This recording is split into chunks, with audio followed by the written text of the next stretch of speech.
Elle a reçu l'anneau Reinhardt que l'on donne aux plus grandes. Elle a fait du théâtre parce qu'elle aime les mots qui changent le monde. Elle a chanté comme on aime, comme on se révolte.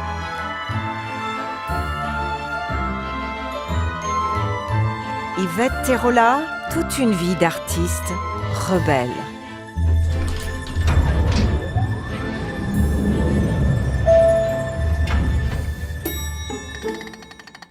Bonsoir Yvette Terola. Bonsoir.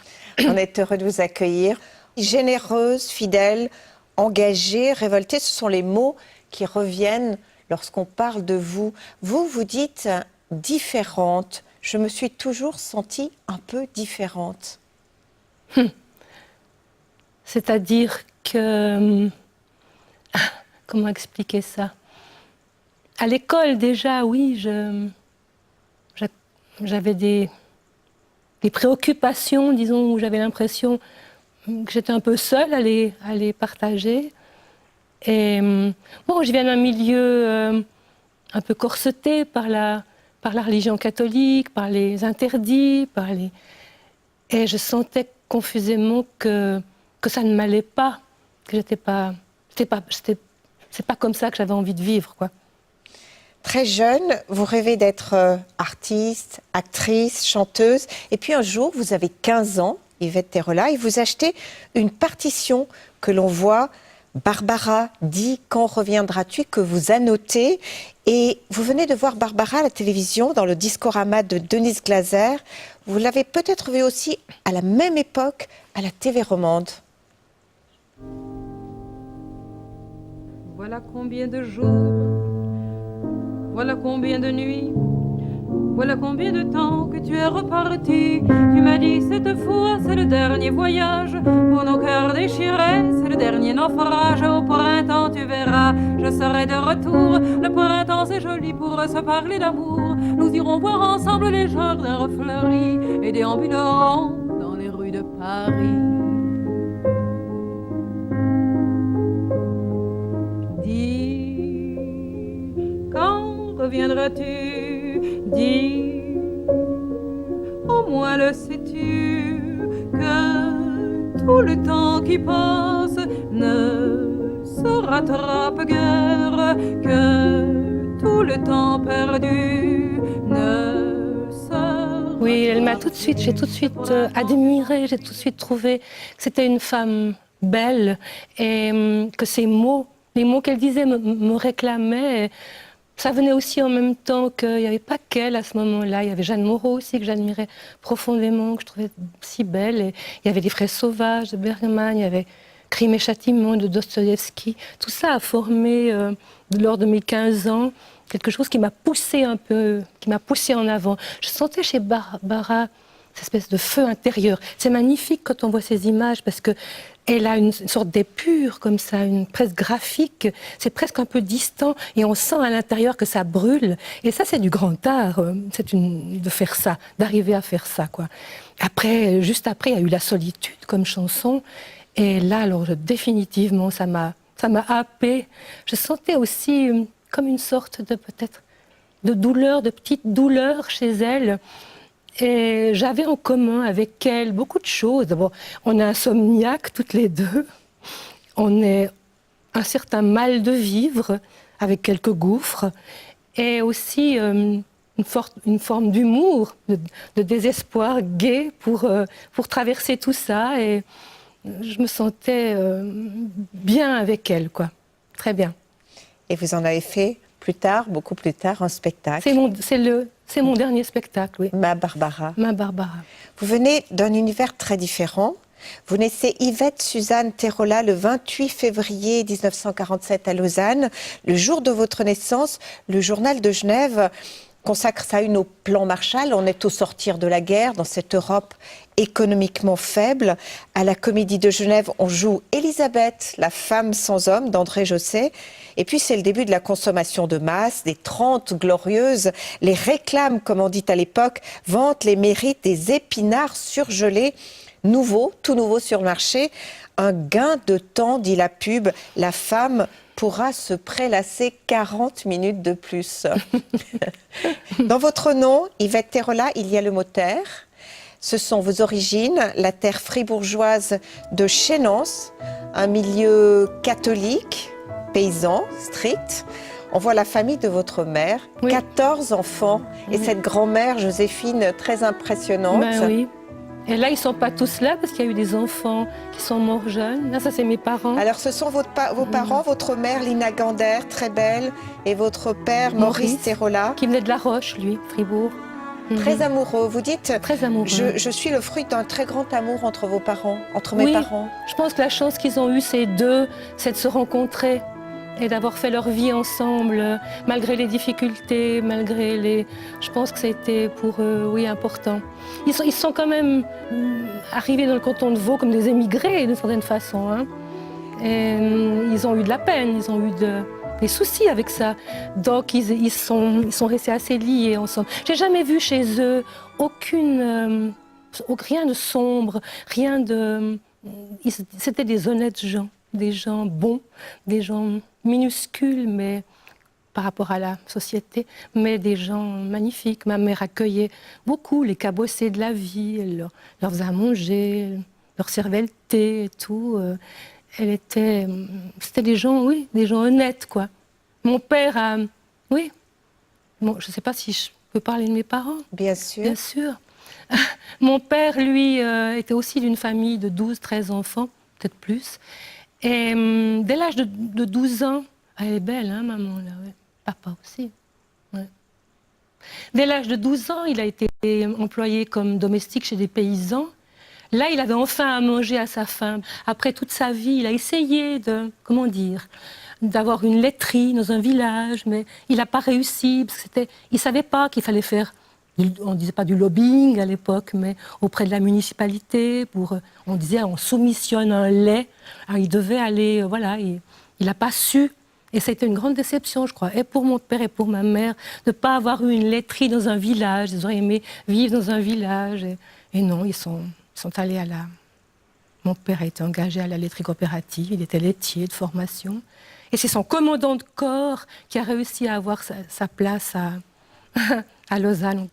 Vous étiez d'une famille catholique, en terre protestante. On va voir des photos, le Vallon, en ce quartier ouvrier de Lausanne, c'est bien cela? C'est là que j'habitais, oui. C'est là que vous habitiez. Ah voilà mon papa et ma maman. Vous dites, on n'avait pas de livres, on n'allait jamais au cinéma, mais il y avait tout de même des vacances heureuses avec vos parents au Valais.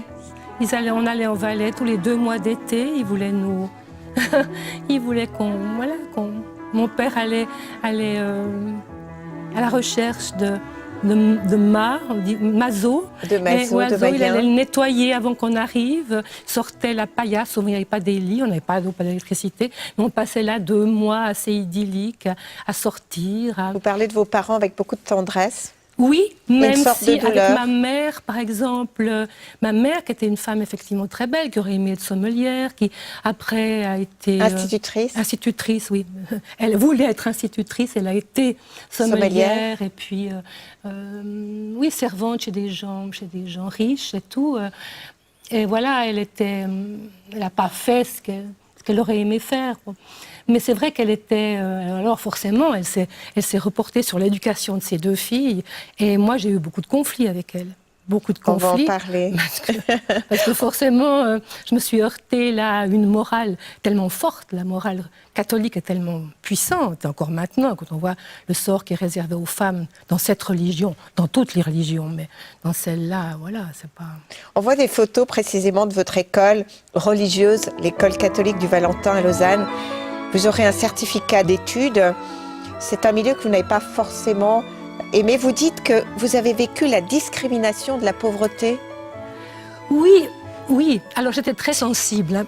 j'étais très sensible. Peut-être que pour d'autres élèves, c'était moins important. Mais moi, j'étais très sensible à ça. Déjà, à la maison, mes parents me parlaient. Ma mère disait que quand elle était à la maternité, on lui disait la vache fribourgeoise, parce qu'elle avait beaucoup de lait. Mon père, il me racontait qu'on lui brandissait un crucifix, parce qu'il était catholique, qu'il venait manger le pain des Vaudois et tout. Et à l'école, chez les sœurs, je me souviens, ma mère avait dit pourtant aux sœurs, je lui ai tout appris, les cantiques, les chansons. Elle me prenait le matin avec elle dans son lit pour m'apprendre tout ça. Je savais tout ça par cœur.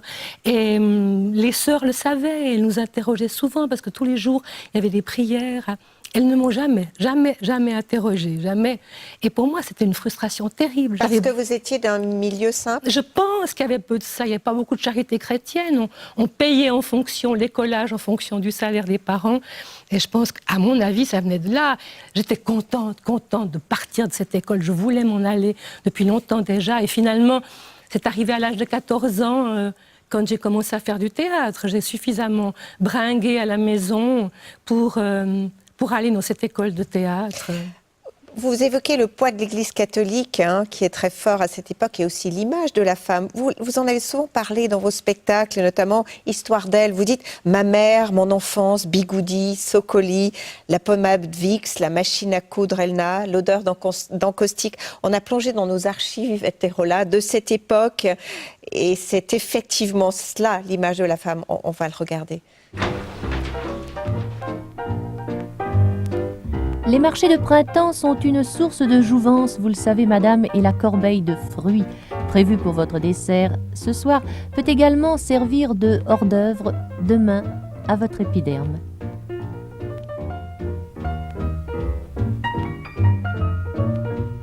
Voyons, réfléchissez et faites votre menu beauté. Le citron, le concombre et quelques jolies fraises bien mûres et bien propres. Demain matin, à votre réveil, le concombre coupé en deux et sorti du frigo va poser sur votre visage un suc naturel, astringent et rafraîchissant. Gardez-le un quart d'heure à 20 minutes. Et remettez le légume dans le frigo pour vous en resservir le lendemain matin après en avoir coupé la première tranche. Un autre jour, choisissez des fraises. C'est quand même une façon cocasse de détourner un objet érotique, non? Et l'image de la femme qui ne vous convenait pas, vous avez très tôt, notamment été choquée par le fait que les femmes ne pouvaient pas voter à l'époque. Vous aviez 21 ans, 24 ans lorsque les femmes ont eu le droit de vote, c'est ça? Ma mère, 51 ans, enfin sur le plan fédéral, oui. J'ai senti très tôt, la difficulté des femmes. Ma mère n'avait pas d'amis à Lausanne, alors elle me parlait beaucoup. Elle me racontait sa vie intime, entre autres. Et j'ai su très vite ce qu'il en était de la sexualité, du mariage, de la nuit de noces, de l'abstinence avant, de la peur des grossesses. J'allais en vacances aussi et mes tantes me parlaient. On faisait beaucoup de confidences. J'avais une tante qui me racontait que son mari, chaque fois qu'il avait envie, il se touchait le lobe de l'oreille comme ça. Elle savait qu'elle devait monter à la forge, comme il disait, à toute heure de n'importe quelle heure du jour. Elle lui mettait, me disait-elle, m'a dit, je lui mets du bromure un peu dans son café pour le matin, pour atténuer ses ardeurs. Et d'autres tantes aussi qui me parlaient de leurs avortements et tout ça. Donc j'ai su très vite que je voulais pas ça, que moi, ma vie, ça allait être autre chose, que c'était pas comme ça, dans cette sorte de victimisation, cette sorte de... Oui, que je voulais vivre autrement.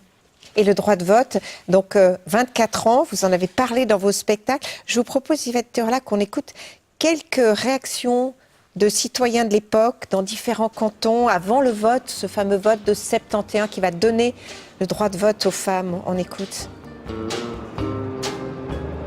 Enquête hâtive, évidemment, qui n'est pas nécessairement un reflet exact de la pensée de l'ensemble des citoyens sur le sujet, mais qui démontre néanmoins que le suffrage féminin ne semble plus aussi combattu qu'en 1959. Et madame, qu'est-ce que vous pensez, vous, alors, de cette votation, de ce scrutin? Ben, je suis pour. suis réellement pour. Je trouve que c'est une justice, c'est un droit à rendre à la femme. Du moment qu'elle est arrivée à peu près à tous les secteurs de l'économie, à peu près, je ne vois pas pourquoi elle n'aurait pas son mot à dire.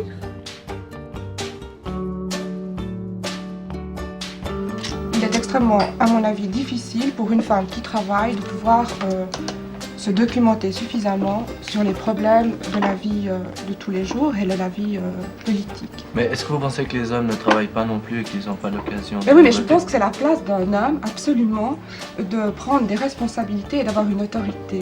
Alors vous vous sentez inférieur? Non, pas du tout. Non? Mais vous voulez pas voter? Mais je comprends pas pourquoi, parce que il me semble que vous êtes des êtres humains comme nous. Mais oui, mais je pense que la femme peut envie de voter. apporter certaines choses dans la société, certainement, mais pas en prenant une autorité. C'est un bien, absolument. Oui. Oui, c'est absolument nécessaire, à mon avis. Et vous, monsieur? Moi, c'est pareil. C'est pareil. Je suis pour le droit de vote des femmes. Voilà. Les femmes ne votent pas. Je suis la présidente de la Ligue des Suisses contre le vote féminin. Voulez-vous me dire pourquoi vous êtes contre le vote des femmes? Je suis contre le vote des femmes parce que je ne veux pas les mêmes droits et parce que je ne veux pas les mêmes devoirs. Incroyable, hein? C'est fou, hein? Ces femmes qui sont plus royalistes que le roi. Je pense que ça fait tellement longtemps que c'est la loi patriarcale, la domination masculine, c'est quand même un monde d'hommes fait pour les hommes, que forcément, en tant que femme, on a intégré ça complètement. Et une fois qu'on l'a intégré, eh bien voilà, c'est difficile de s'affranchir de ça. Mais tout de même, en 71, les Suisses accordent le droit de vote. Oui. On revient un petit peu en arrière, une date importante dans votre vie, 1961. Vous êtes très jeune, vous avez 14 ans. Vous partagez votre temps entre l'école, on l'a vu, qui vous ennuie, et puis les soirées théâtre de l'école roman d'art dramatique, les RAD à Lausanne. Et c'est là que vous avez votre premier grand rôle à 14 ans, Sainte Jeanne des abattoirs de Brecht, qui est mise en scène par Beno Besson, qui vous a remarqué. On va vous écouter. Monseigneur, j'ai de vous là quelques souvenirs que depuis bien longtemps il me tarde de rendre. Veuillez de grâce ici les recevoir. Non pas, je ne vous ai jamais rien donné. Mon honoré Seigneur, vous savez bien que si. Et des mots avec eux si doux qu'ils en rendaient plus riches les présents. Leurs parfums dissipés, reprenez-les, car pour tout noble esprit, un don de riche devient pauvre alors que le donneur se montre sans bonté. Là, tenez, Monseigneur. Bon, est-ce que vous avez des remarques à faire? Tout d'abord sur le plan purement technique, ou si vous préférez, radiophonique. Bien, par exemple, j'ai trouvé les voix n'étaient pas assez bien harmonisées. Elle parlait trop fort et lui trop doucement. C'est très juste, effectivement. En effet, l'émission de Luginbull était faible par rapport à l'émission de Terola. Mais Terola, tu n'étais pas, si je puis dire, encore dans ton personnage. Bon, avez-vous une autre remarque à faire? Il était fâché contre moi. Daniel Filion, c'est notre professeur de metteur en ondes. Il m'aimait beaucoup et il trouvait que là, vraiment, il me l'a redit encore, que j'étais vraiment à côté du rôle et de la...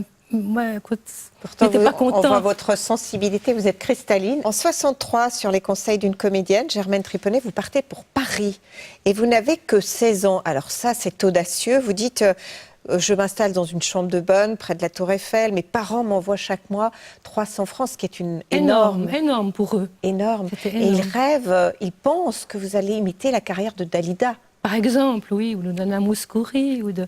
Bon, ils en sont bien revenus, malheureusement, les pauvres. Mais c'est vrai, je débarque à Paris chez un chansonnier qui s'appelait Jean Blanc, un monsieur de 65 ans, qui est devenu mon grand-père, qui m'a pris par la main, qui m'a emmené partout au cinéma. Il chantait au tire-bouchon sur la rive droite. Malheureusement, c'était pas sur la rive gauche, mais j'allais tous les soirs dans ce cabaret. Puis je suivais en parallèle les cours de Tania Balachova, qui était très très bonne avec moi. Avec Pierre Arditi d'ailleurs. Oui, qui avait Pierre Arditi, sa sœur aussi, Dominique Labourier, Christine Delaroche, encore Tina Aumont, encore d'autres gens comme ça. Et elle me faisait pas payer les cours, elle était assez extraordinaire, une femme magnifique et tout ça.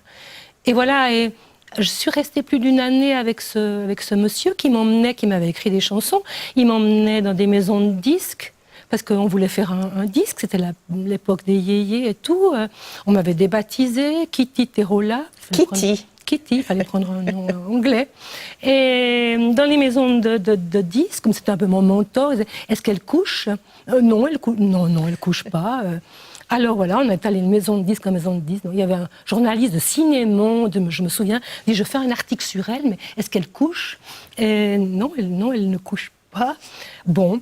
Heureusement, je suis tombée malade et je suis... Et là, vous êtes rentrée en Suisse. Je suis rentrée en Suisse. Et vous avez 17 ans, en 64, et vous intégrez la communauté du TPR, le Théâtre Populaire Roman de Charles et Marie-Vonne Joris de César Saint-Martin. Alors, c'est une incroyable période, un théâtre provocateur, inventif, un théâtre engagé aussi, qui casse les codes. On va voir des images. Job Cardozo, ce soir, à la halle de gymnastique, à 20h30, présenté par le Théâtre Populaire Roman.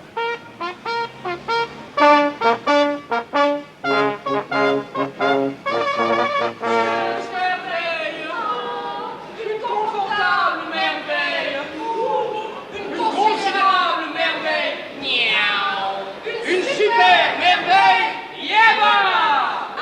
Leurs amis, riches et bourgeois, qui viennent de s'installer dans leur beurre. Madame, voulez-vous garder votre taille de jeune fille? Mangez donc les nouilles fenouilles. Des téléphones, des machines à écrire, des Bellino, des téléx, des phototipeurs, des fraiseuses, des fondeuses, des rotatives. Ma chérie, allez-vous regarder, c'est génial! Il y a une très grande nostalgie, notamment parmi les jeunes de cette époque. On a une impression de créativité, de liberté, d'absence d'entrave qu'il n'y a peut-être plus aujourd'hui. Oh, je crois qu'aujourd'hui, il y a plein de jeunes qui font ce qu'on appelle les écritures de plateau, tout ça, où ils s'investissent.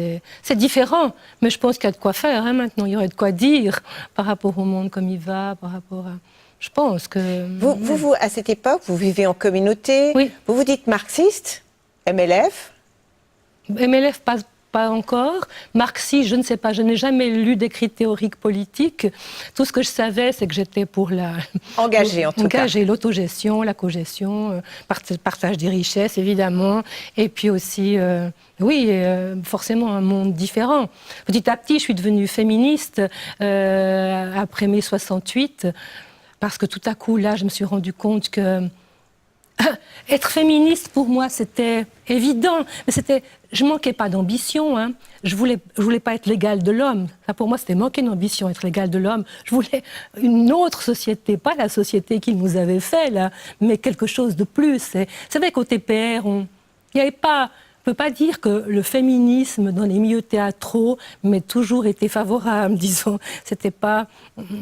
C'est un peu comme les groupements politiques. Ils disaient, une fois qu'on aura fait la révolution, vous aurez votre part. Mais en attendant, voilà. C'est pour ça aussi que je me suis mise, moi, à chanter mes chansons et mes propres spectacles pour pouvoir dire ce que j'avais envie de raconter et de dire. Ceci dit, au TPR, ça a été une époque extraordinaire, parce que là, on était chez Dubié, je crois, la fabrique de montres, on allait dans les réfectoires, on voulait faire un vrai théâtre populaire, où les gens viennent le soir nous écouter, on allait dans les écoles, on faisait des spectacles. Les images qu'on a vues, c'était un spectacle sur le journal, service public ou entreprise commerciale. Un débat qui est encore d'actualité. Voilà, point d'interrogation. Et on avait été interdit d'ailleurs dans 2 ou 3 collèges, parce que c'était assez... on posait des bonnes questions et des vraies questions, et c'était exaltant, c'est vrai.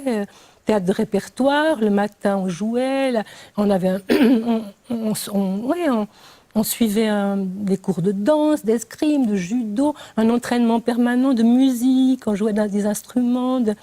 J'ai fait du travail de troupe pendant très longtemps. Après, j'ai fait le Centre dramatique de Lausanne avec Charles Potello, où on a créé une troupe. Là aussi, c'était un travail de troupe. Après, avec André Stégère, le T-Act, qui était un groupe autogéré de comédiens romans, qui malheureusement, faute de subventions, faute de clairvoyance des milieux politiques, a dû arrêter. Mais ces trois créations de troupes m'ont profondément marquée. Et je pense que je peux tirer un fil là. Après, tout à coup, je me suis rendu compte, mais je me retrouve toute seule sur le marché du travail. Je ne suis pas un poisson qu'on vient chercher dans un aquarium comme ça. Ça ne va pas, j'arrête. S'il n'y a pas d'autres possibilités de créer un groupe, une troupe. Donc, c'est là que je me suis mise à chanter et à faire mes propres spectacles. Et à chanter notamment, vous avez beaucoup parlé dans vos chansons des relations de femmes, vous parliez de votre féminisme. On est dans les années 70, cette époque de grande ébullition. Vous en êtes une figure en Suisse romande. En France, on parle de Simone de Beauvoir-Halimi. On a choisi quelques extraits de la cinéaste que vous connaissez, Carole Roussopoulos, qui a documenté ce bouillonnement.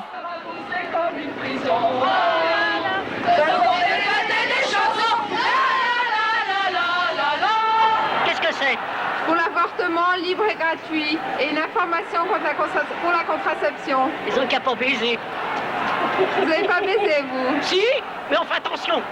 Toc. La première fois qu'on a eu des rapports, bon, bah, ça s'est passé comme avec mon mari, j'ai rien eu. Bon, alors, sexuellement très puissant, il a recommencé 3, 4 fois, 5 fois. Au bout de la 6e fois, bon, il est arrivé une chose que moi, pendant 5 ans, j'ai cherché, j'ai jamais trouvé. J'ai joui, j'ai pleuré, enfin, j'étais vraiment... il m'a regardé comme ça, en me disant, mais qu'est-ce qui se passe? Qu'est-ce qu'il y a? Il avait 20 ans, il savait pas. Alors j'ai dit, mais je crois que je viens de jouir la première fois de ma vie. Ah, mais tu savais pas que les femmes pouvaient jouir.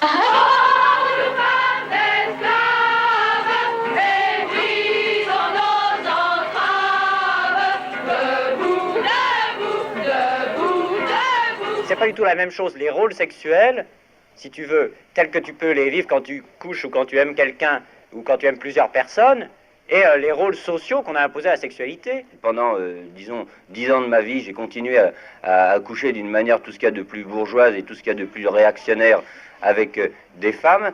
Et...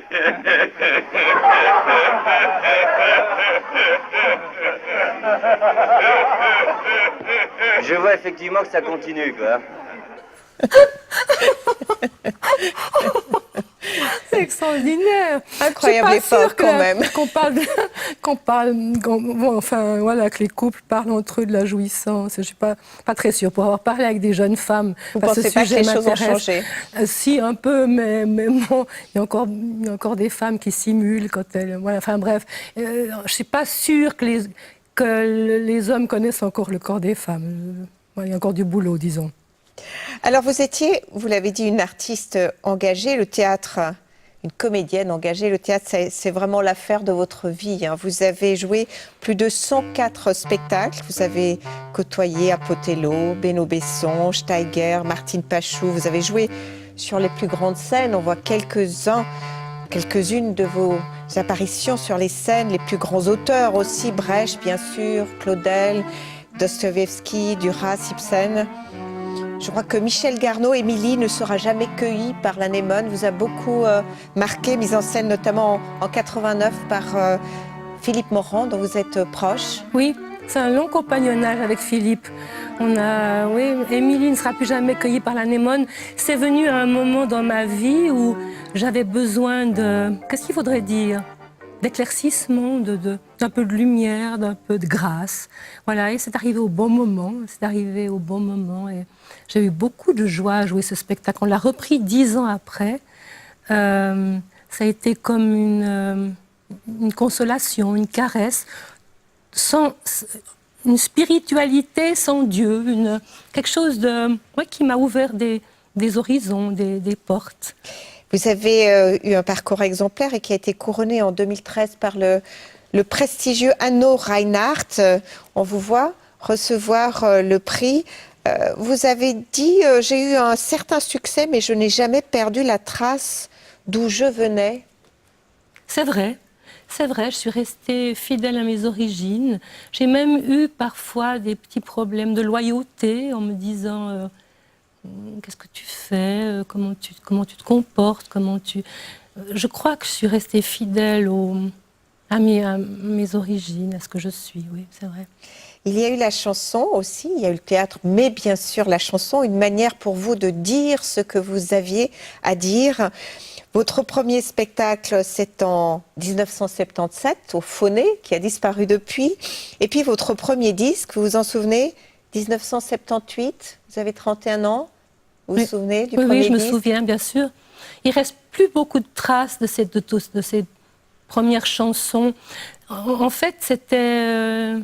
les seules traces qui restent, j'ai reçu des lettres de la radio qu'ils ont restituées 40 ans après, des lettres d'auditeurs extrêmement fâchés, parce que depuis les Faunets, ils transmettaient le spectacle sur les ondes. Et surtout des médecins, les garants de l'ordre moral, des médecins, des avocats, qui disaient mais comment on peut laisser cette femme dire ces horreurs, ces insanités. Qu'est-ce que vous disiez? Mais écoutez, je crois qu'il y avait 2 chansons, à mon avis, qui étaient incriminées. C'était une chanson où je brodais comme Pénélope, donc une image extrêmement sage, extrêmement douce. Et en même temps, je disais, ils ont fait de moi un trou comme une terre béante. Et ils ont usé de moi comme on use de sa force. Ils ont liquidé ma tête pour ne garder que mon ventre. Et ils m'ont tous enfilé par devant et par derrière. Ils ont tous tiré leur cou comme on tire sa misère. Quand mon sang les a souillés, ils en furent dégoûtés. Et quand mon ventre fut rond, ils ne m'ont plus désiré. Et quand je fus accouchée, ils ont parlé de cloaque. Quand un jour j'ai joui, ils en furent contrariés, ils m'ont traité de salope, de garce et d'hystérique. Alors ils m'ont dégradée comme pour puiser leur force et ils m'ont traité de pute en m'accusant de leur vice. Comme on prend tous les pouvoirs, ils ont fait de moi un vide, mais ils y ont mis des dents en hurlant que je les castre. Ils ont fait de moi un trou comme une terre béante et ils ont usé de moi comme on use de sa force. Des mots, effectivement, crus sur les rapports hommes-femmes qui ont pu choquer à l'époque. On va vous écouter.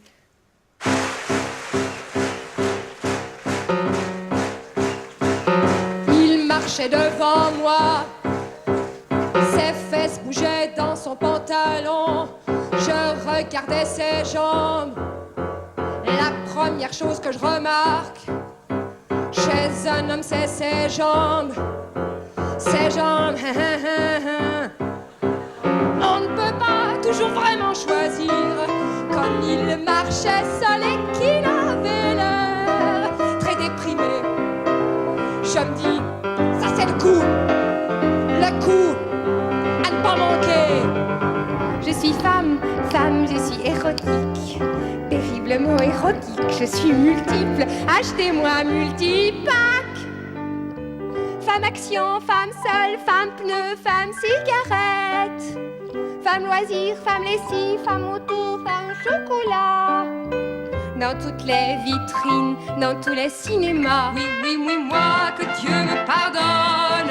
Sylvie, Tartampion ou Carole, peu m'importe le nom qu'on leur donne. J'ai vraiment toute envie de les sauter. Pourquoi tu veux pas baiser? Ah, t'avais des parents catholiques. Ah, t'étais pucelle à tes 20 ans. Ah, tu veux pas faire l'amour n'importe comment. T'es pas très drôle, faut bien que je te le dise. Je crois que t'es complexée, ma fille. C'est un vrai mec dont t'as besoin. Il serait temps que tu te débloques. T'es pas normal. Derrière la provocation, on sent aussi une sorte de douleur. Sans doute, parce que... oui. Mais quand je revois ces chansons-là, surtout celles des débuts, c'est vrai que je me suis lancée là-dedans en me disant je vais casser les codes un peu, je vais pas faire des chansons traditionnelles, je vais pas faire des mélodies traditionnelles. J'écrivais mes mélodies au début. J'ai utilisé des musiques classiques, des musiques... Tout ça pour essayer de heurter, essayer de confronter, de bousculer un peu. Je faisais des montages où je télescopais des choses au premier degré, très très fortes. J'accentuais le premier degré pour mieux le rendre ridicule. Ça n'a pas toujours été compris, hein, quand je jouais la mère abusive. Parce que je parle aussi des femmes, je remettais aussi en cause les femmes. La mère abusive qui dit « ne pars pas, mon bébé, mon petit, elle te mangera, moi je te ferai à manger » et tout. Les femmes disaient « oui, c'est tout à fait ça, c'est juste, c'est bien » et tout.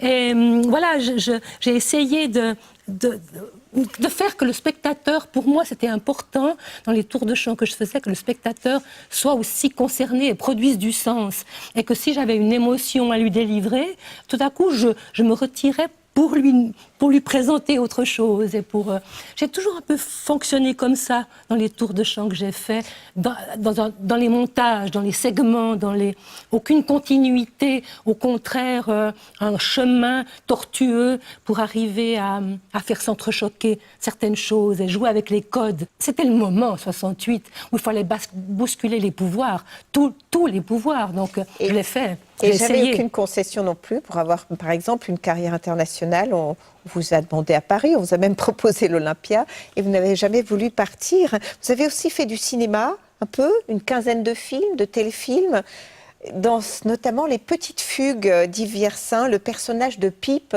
fameux Michel Robin, qui a été inspiré par un valet de ferme dont s'occupait votre grand-mère. Ma grand-mère avait un valet de ferme qui s'appelait Pipe, et Viersin était venu chez ma grand-mère.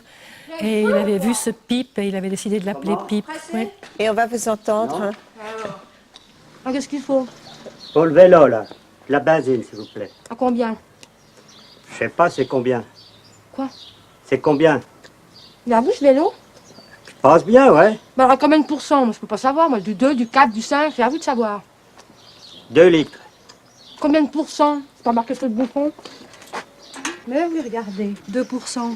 Venez là. Comprenez, il faut que je sache, moi. Qui a pas assez d'huile, il est foutu, votre vélo. 2 litres, vous avez dit? Première fois. Vous n'avez pas vraiment fait une grande carrière au cinéma? C'est-à-dire que j'aurais bien aimé faire du cinéma, mais ça s'est jamais présenté, jamais. J'ai vu 2 cinéastes romans, et un m'a dit, non, les comédiennes romandes, vous ne nous faites pas rêver, on ne vous désire pas, on vous connaît. Pour faire du cinéma avec une femme, pour l'œil de la caméra, il faut désirer une femme. Donc non, j'attendais que ça vienne et c'est pas venu, mais ça peut encore venir. Pour le plaisir, en tout cas, on va voir cette séquence tournée dans Sacré Ulysse, tirée de Sacré Ulysse d'Yvan Dalin, avec le beau lac de Bâle et Jean-Luc Bidault. Mon ami vient sans manière, soit mon Tarzan, soit mon Confucius. Tant pis pour ton père et ta mère. De mon amour, sois à l'affût, plus un rossignol est dans ma gorge. Sans hésiter, viens le traquer. Moi j'aurais aimé si tu t'appelles Georges. Plonge avec moi dans le Yangtze. Kiang. Tango de Chine, joli tango qu'on va danser. À la muraille de la Chine, joli tango du temps passé. On va danser sans se lasser. Sur les bords de Yangtze.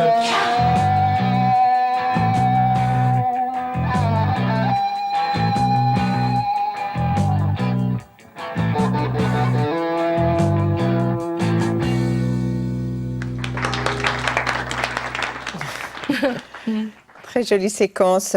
Vous placez en tête des événements de votre vie, Yvette Tirola, la naissance de votre fils, David, à sa naissance donc en 1974, vous vivez en communauté.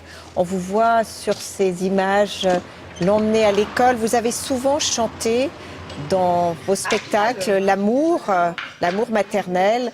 Et vous avez souvent donné aussi des conseils à votre fils. On va vous écouter. Doute de moi comme je doute que je t'aime. Quand la nuit vient et que les ombres veillent, cette peur sourde au fond de moi qui sommeille sort de ma peau et en gouttes ruisselle. Je me réveille et vers toi je me tends. Tu dors pour moi, petit enfant si calme. Allez.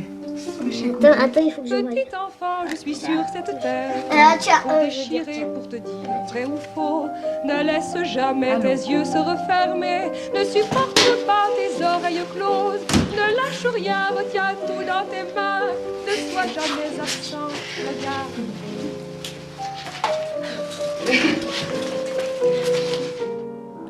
Si tu entends le chant de l'alouette, dis-toi bien qu'elle n'en a plus pour longtemps. Si le soleil en plein midi te guette, regarde, c'est pour te masquer le chemin. Si la fanfare dans le loin ta résonne, c'est que la foudre n'est plus très loin de nous. Si dans ta tête tu entends le silence, pince-toi fort, peut-être tu es mort.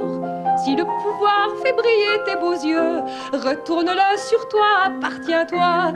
Si la violence, la peur sur toi s'abattent, rien n'est normal, lève-toi, défends-toi.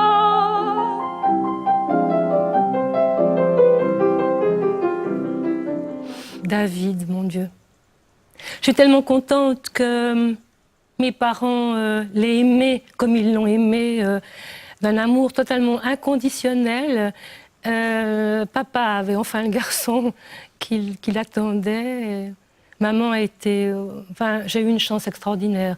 Parce qu'il faut bien le dire, je fais un métier qui nous absorbe, qui m'a beaucoup absorbée. Voilà. Après, j'ai fait comme j'ai pu avec lui. Mais je pense que... Voilà, c'est comme ça. Je le dis dans la chanson, doute de moi comme je doute que je t'aime. Je suis déchirée, Et l'amour, pour moi, ça a toujours été la vraie question. Qu'est-ce que c'est que aimer? À quoi ça correspond? Et je ne suis pas sûre d'avoir trouvé la réponse. Je commençais un tour de chant en disant ça il y a déjà longtemps. Je ne sais pas aimer, je voudrais bien comprendre. Je cherche un bout de vérité, encore tout à apprendre. Et je suis encore dans cette interrogation-là. Et même dans le Barbara, à la fin du spectacle, je dis, il me semble que pourtant, la meilleure façon d'être au monde... Enfin, la vie, c'est un peu de temps accordé pour apprendre à aimer. Et tout ce qui est donné... vraiment donné et l'est pour l'éternité. Je pense juste tout ça, même si le monde est un chaos, on le sait, et il sera toujours un chaos. Il y a encore ces choses-là auxquelles on peut se rattacher, et même si on est dégrisé de mai 68 et de toutes ces luttes qui n'ont pas abouti, parce que le rouleau compresseur était là et nous a complètement... Voilà. Mais il y a encore, je suis sûre, je le dis aussi à la fin de ma Barbara, nous chantons parce que le vacarme du monde n'est pas assez fort pour couvrir notre voix, et quoi que demain l'on fasse, on ne pourra pas, et si l'on meurt, on ne pourra pas éteindre notre voix. Je pense que, voilà, il faut continuer à essayer de chercher la bonté, la bienveillance, et penser que demain, peut-être, sera meilleur qu'aujourd'hui, et y participer. Et donner de sa force pour ça. Merci Yvette Terola. Pour terminer cette émission, on a choisi une chanson que vous avez chantée à la télévision romande. C'était en 1981. Merci. Merci à vous. Si tu crois que l'amour ça roule sans avoir besoin de pousser, mon cher amour, vois-tu te trompes. J'ai tellement pris l'habitude de te voir là à mes côtés, que même si tu me réprimandes en me sommant de mieux t'aimer, je me dis que tu fais des scènes. Ne crois pas que si le silence s'installe dans notre maison, le temps se charge d'arranger les désordres de nos